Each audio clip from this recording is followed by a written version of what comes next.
Hello karate friends! In this video, we'll be covering the basic techniques for Satori-Do Rank 1. Let's get started. Let's talk about the basics of a punch. First, how do you make a fist? When you make a fist, you're going to have your palm open and you're going to close your hand. You're going to kind of curl your fingers around these calluses here and the pads of your fingers like that. Then you're going to wrap your thumb over so that the thumbnail or the tip of the thumb is somewhere about your middle finger. You don't want to be way over here. You don't want to be way out here. This is a different strike, but it's not a punch. So we want to keep our thumb right there. One thing you certainly don't want to do is wrap around your thumb. That's a big no-no. So we're right here. That's a fist. Should look like this. So when we throw a fist, we want to make sure that our hand is not just like this. You see how my knuckles here are above my wrist.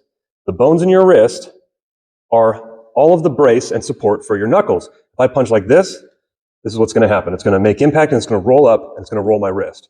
So what I do is you want to go slightly down, just a little bit. So when you look down your arm, it looks like your hand's curled down so that these knuckles, the sides of these knuckles are directly in line with the center of these bones.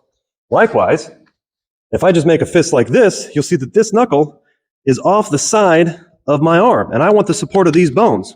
So not only do I kind of go down, I also go over a little bit. So now this knuckle is directly in line with this bone, and this knuckle is directly in line with this bone. Because remember, we are never striking with these bones, and we're never striking with these knuckles here, right? Because these knuckles, if you hit with them hard, they just kind of slide off the side of your hand, and that's not good. So we punch with these ones. These ones are solid. So remember, you make your fist, you go slightly down, slightly over, so that everything is lined up. These two knuckles are lined up in the very center of these bones.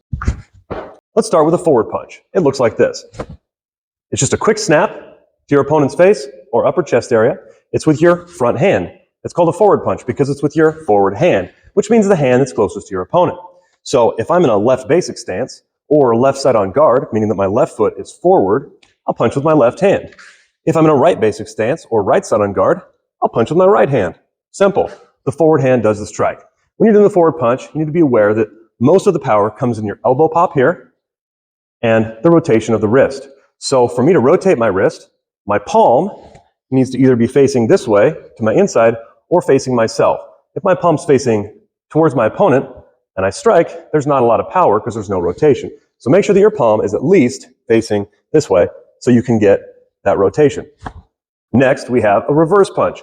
A reverse punch is similar to a forward punch. You're still punching with just these two knuckles, not these little ones and not the ones down here, just the big ones on top.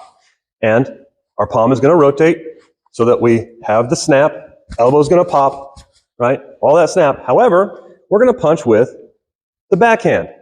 So if I'm left side on guard, I'm going to punch with the right hand. If I'm right side on guard, I'm going to punch with the left hand. And it looks like this. So you'll notice a few things when I do that. First, before I even start swinging with my fist, my hips rotate right here.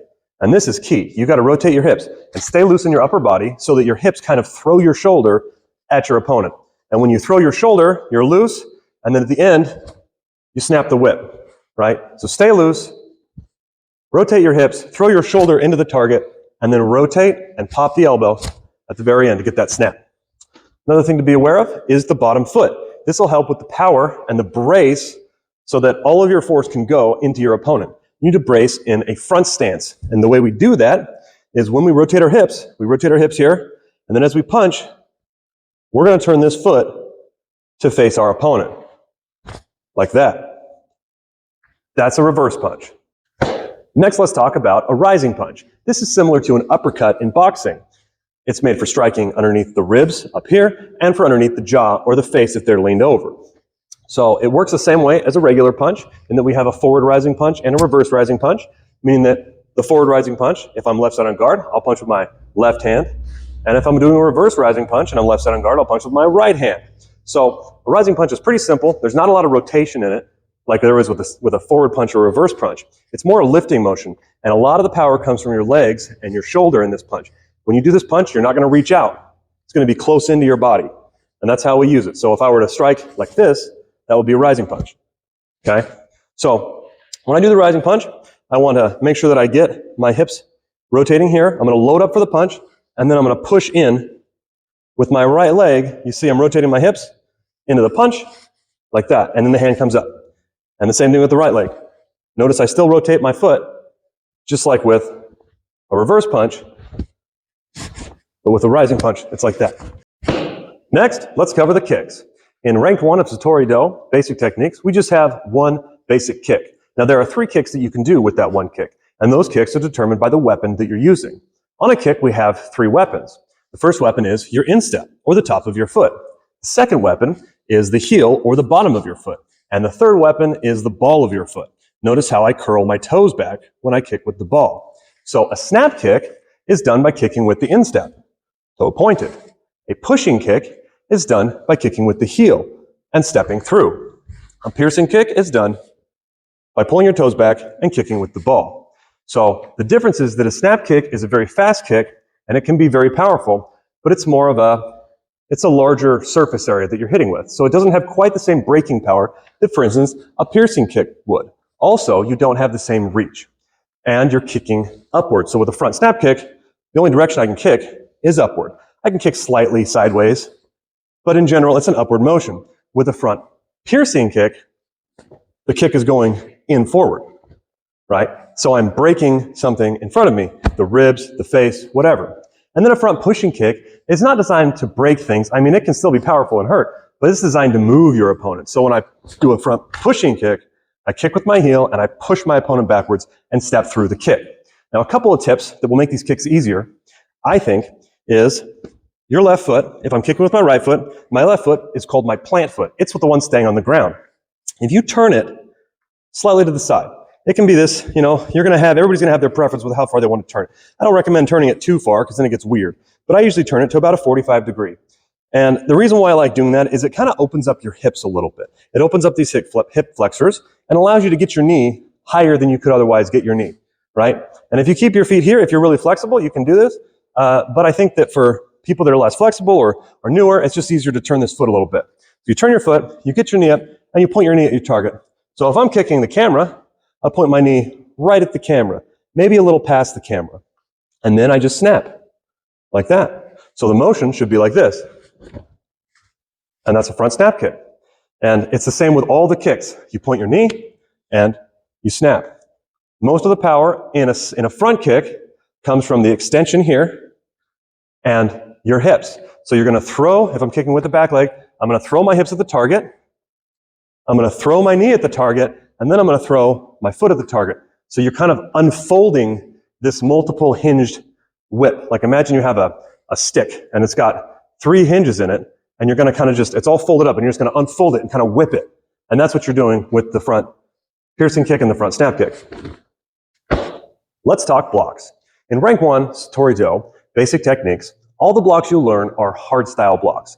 Now, hardstyle blocks aren't that practical for real fights or for sparring for blocking attacks. However, they're super good at teaching you to rotate your wrist for striking and to learn to use your forearms as weapons. And so that's what we're focusing on when we do hardstyle blocks, is using your arms as weapons and practicing the snap of your wrist. So at rank 1, we learn these ones first. Rank 2, we learn to do them in the soft style, which is more practical for fighting. So to do an inward block, looks like this. Now you'll notice that I kind of went to this weird position first. We call this an intermediate stance. And this is, again, not something you're going to do in a real fight exactly, but it helps you set up to practice the motion of the block and to make sure that you have full power and proper technique in your blocks. So every block will have an associated intermediate stance to set you up to actually do the block. So when we practice these blocks, we're going to be in a middle stance, feet 1.5 shoulder widths apart, knees over the balls of your feet. You're just resting comfortably. You're not upright. You're not squatting way down. You're just nice and comfortable. And we'll start with the inward block. The inward block starts with the intermediate stance where if I'm blocking with my right hand, my left hand will be across my body, shoulder and elbow should be square, and the right hand brought up, my elbow square. Palm facing out, palm facing down. And both hands will rotate at the same time as I pull them down into chamber and into the block. So it looks like this. And then you can do the other hand like that, ensuring that you're rotating your hand at the last minute and trying to strike with this part of your forearm on this bone right here that's exposed. Okay, that's what the block's doing. Next, let's do an outward block. The outward block intermediate stance looks like this. My hands are one on top of the other. If I'm blocking with my right hand, my left hand is palm down, my right hand is palm up. My hands are crossed at about my solar plex, height extended a little bit out from the body to give me some room. And all I do is I rotate my hands in opposite directions. And you can always remember that when it comes to figuring out the intermediate stance, because your hands should always rotate opposite of one another to give you the counterweight that you need to successfully throw the block. So we're here, and I just extend out like that. Left hand ends palm up, right hand palm facing forward, and I strike out. Like that. That's an outward block. Inside outward block. Very similar to outward block in the intermediate stance, other than my right hand is now palm face down. And this time, instead of striking with the pinky side of my forearm, I'm going to strike with the thumb side of my forearm. So it looks like this. See that? Blocking with this side of my forearm. Same thing applies. You're going to come out and rotate at the very end and snap, strike with your forearm. Next, we have an upward block, which looks like this. Now, the upward block intermediate stance is very similar to the outward block. It's just a little bit lower. You go a little lower here and up. Notice this hand, I'm attacking with the pinky side of my forearm, and my hand's at an angle. I'm not blocking like this, right? Because if I block like this and something's really hard, well, this is just going to bend my elbow and hit me on top of the head. So what I do is I block here, gets more height, slides off the arm, just like that. That's an upward block. Then we have downward block, which looks like this. Bring the right hand up here, left hand comes across, block down. The pinky of this hand is touching my shoulder. The thumb of this hand is touching my leg. Well, not quite touching, but close. And then all we do is pull down. And then we can slide our hands around, and that way, and that way. Again, striking with the pinky side of our forearms. I almost forgot. We have to go over the stances. So, in rank 1, we have a few stances. The first one is the middle stance. Your feet should be 1.5 shoulder widths apart. Your knees should be directly over the balls of your feet, and you should be resting comfortably like this. Not too low, certainly not high with your knees locked, just comfortably. So now we have some movement side to side. That's a middle stance. A basic stance, which is your basic fighting stance, you'll stand with your feet shoulder width apart. If I'm going to go in a right basic stance, that means my right hand will be forward. I'm going to take my left foot, I'm going to slide it straight back. Now when I say straight back, I don't mean back like this, so I'm on a line. I mean literally straight back. And then I turn on the ball of my foot, and that's my basic stance.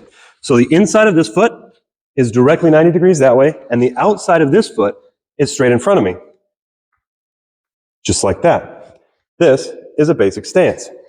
Now we have a front stance, which is typically what you're going to do when you throw a reverse punch or something of the sort. You'll notice that when I threw that punch, my left foot turned and faced the way that I was punching. And my heel, I'll turn sideways, is touching the ground. That's what you want with a front stance. You want to drive that heel into the ground like that. This knee should be bent, you should be forward. That's a front stance. Soft front stance, you just bend that knee. And this is for a lot of different things, for getting up underneath. We have different techniques that use the soft front stance. This is a soft front stance. You just bend the knee. Thanks for watching the video. It's been a great time. That covers all of the basic techniques for Satori-Do Rank 1.